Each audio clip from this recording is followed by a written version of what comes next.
Bonjour à tous, je suis Céline Baron, j'ai 47 ans, je suis sophrologue certifiée et psychopraticienne certifiée.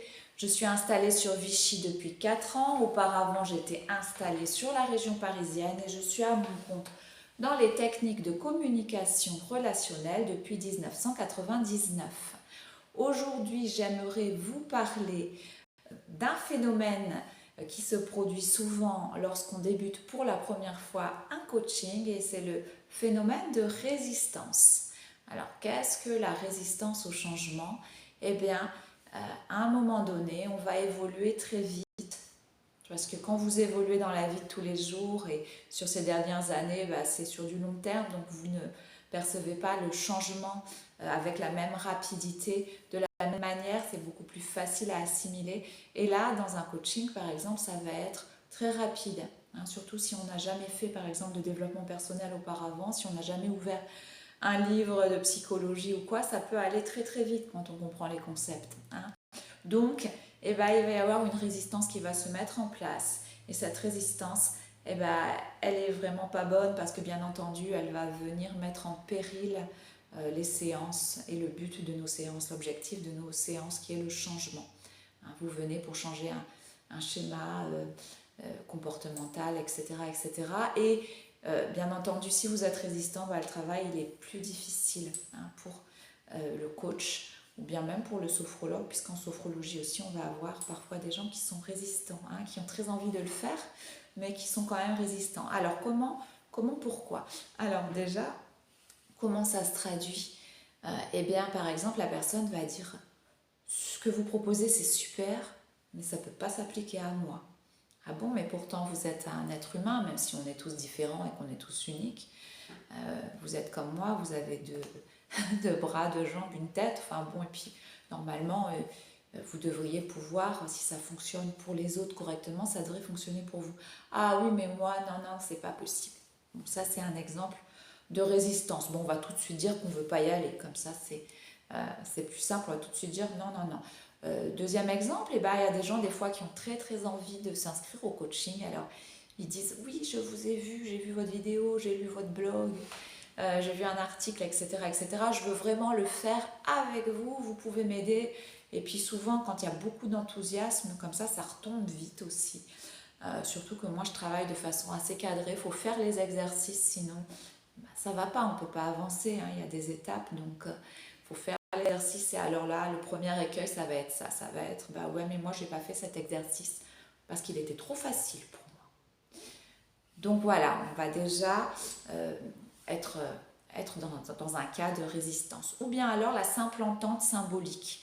Il y a une entente symbolique où on va définir, hein, ou bien et bien sûr le coach et puis le coaché, le client, on va définir ensemble nos objectifs. Alors c'est pas quelque chose de contractuel, c'est quelque chose de symbolique, mais on se donne un ordre de travail, un ordre d'avancée, des objectifs, etc. Et on demande quand même de signer. Moi je le signe et puis la personne signe sa partie. C'est pas engageant, c'est symbolique, hein. Ça nous dit qu'on est deux personnes dans la même direction, puis qu'on va travailler vers un même objectif. Et déjà, il y a des gens qui me disent ah non, moi, je réfute, je veux pas de ça, je veux pas signer quoi que ce soit. Encore moins si c'est symbolique et que ça n'a pas de valeur, je ne vois pas l'intérêt. C'est déjà, voilà, on est déjà en train de remettre en cause et en question le coaching. Bon, c'est aussi de la résistance. Et puis, il y a plein de moyens comme ça de résister. Parfois, ça peut être usant, mais heureusement, on est formé à venir faire une brèche dans cette résistance et à venir en tout cas la diminuer pour pouvoir quand même avancer vers nos objectifs. Alors, cette vidéo, comment savoir si vous êtes prêt? C'est sûr que souvent, quand il y a de la résistance, les gens partent et ils reviennent quelques semaines après ou quelques mois après, ils reviennent et ils disent bon voilà, j'ai pris conscience que j'avais cette résistance et maintenant voilà où j'en suis. Hein, ça fait 3 mois qu'on a arrêté, j'ai repensé à ce que vous m'avez dit, je sens que j'ai pas évolué, maintenant me voici telle que je suis et puis je suis ok pour avancer. Ça, c'est plutôt bon en principe, hein, c'est plutôt bon signe. Après, bon, bah, il y a toujours des gens, si vous voulez, qui viennent et on est formé à ça aussi, à accueillir ça aussi. Il y a toujours des gens qui vont venir et puis pour eux, c'est un petit peu, ils viennent pour se déculpabiliser, pour se dire, oh, bah, je suis venue, j'ai tenté, puis on attend un petit peu l'effet baguette magique, que bah non, hélas, c'est un travail, ça s'appelle du travail sur soi, donc bah, à un moment donné, il faut vraiment travailler ensemble vers l'objectif qu'on s'est fixé. Si on ne veut pas suivre les consignes, par exemple, voilà, il y a un test au début, hein, moi je propose un test qui s'avère vraiment très fiable de thérapie cognitive et qui est vraiment étudié hein, pour nous montrer un petit peu eh bien, nos distorsions, les distorsions qu'on a que tout à chacun peut avoir. Et bien, si la personne dit ah bah non, mais moi, pour moi, un test, c'est comme un test de magazine féminin, je veux pas de ça. Bon, bah si on commence comme ça, c'est sûr qu'on va pas pouvoir avancer. Hein. Donc, il peut y avoir aussi après une résonance ou pas qui se fait avec le coach. Hein. Bah, c'est sûr que si la personne ne ressemble pas du tout à ce que vous avez envie de devenir. Ou moi, ça m'est arrivé quand j'étais en formation de sophrologue. Vous savez, quand j'ai entrepris ma formation, déjà, j'étais supervisée hein, par une psychologue. Et puis, également, ben, j'ai voulu faire le tour un petit peu de tout ce qu'il y avait autour de chez moi et de voir. Puis un jour, je suis tombée comme ça sur une sophrologue. Au téléphone, ça se passait très bien. Puis arrivé sur place, bah, ça sentait la cigarette à plein nez. Elle avait la voix cassée. On voyait qu'elle prenait pas soin d'elle. Bon, bah, moi, c'était pas trop ma tasse de thé, tout ça. Bon, il n'y avait pas de résonance. La résonance, elle s'est pas faite. J'ai fait une séance. Et puis je lui ai dit, la résonance se fait pas. Et puis c'est tout. Et puis elle n'était pas contente. En plus, elle m'a disputé parce que la résonance se faisait pas. Bon, bah voilà. Euh, je suis allée voir une autre sophrologue. Et alors elle était super charmante et elle avait de la technique, il n'y avait pas de souci. Mais alors elle avait une voix, pour moi, elle avait une voix qui m'évoquait tellement la voix de Vanessa Paradis. J'avais l'impression d'être en séance avec Vanessa Paradis que j'arrivais pas du tout à sortir. Voilà, je suis quelqu'un qui fait de la musique, qui chante, qui compose, etc. Et puis alors le son pour moi c'est quelque chose de sacré. Et donc j'écoutais sa voix, j'écoutais la beauté de sa voix plus qu'autre chose. Bon, bah ça pouvait pas fonctionner non plus. J'étais complètement absorbée par son voile du palais. Bon, bah voilà, j'ai arrêté là. Donc la résonance aussi, ça compte. Et je dis toujours aux gens, bah regardez, allez sur le blog, regardez les vidéos et puis voyez s'il peut y avoir une résonance ou pas, parce que ça peut arriver des fois.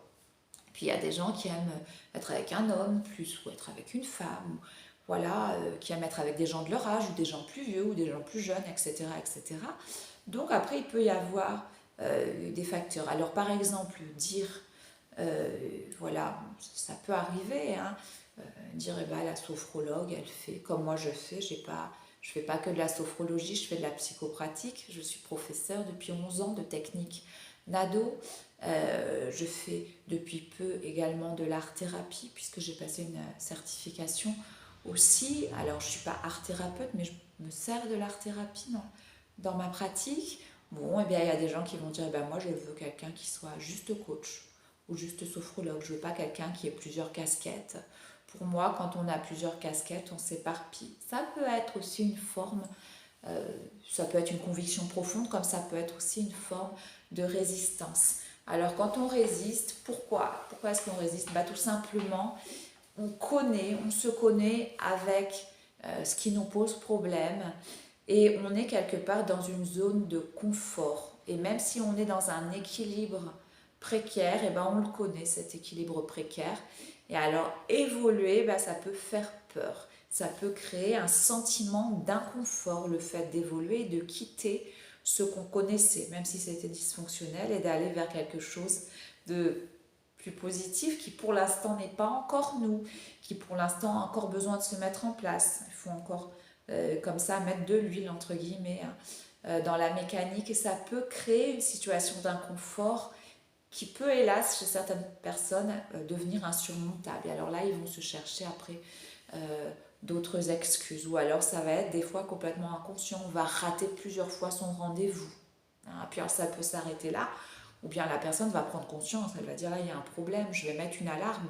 C'est pas possible, je peux pas. Si je rate ce rendez-vous, c'est que finalement j'ai pas envie d'y aller, j'ai pas envie d'évoluer. Ou alors j'ai suffisamment évolué, je me sens bien comme ça. Alors là, il va falloir le dire. Donc voilà cette vidéo sur la résistance. J'espère que ça vous aura un petit peu éclairé pour savoir si vous êtes apte et si vous avez vraiment envie d'évoluer, de travailler sur vous-même et puis de voir quelqu'un. Voilà, au revoir, à bientôt.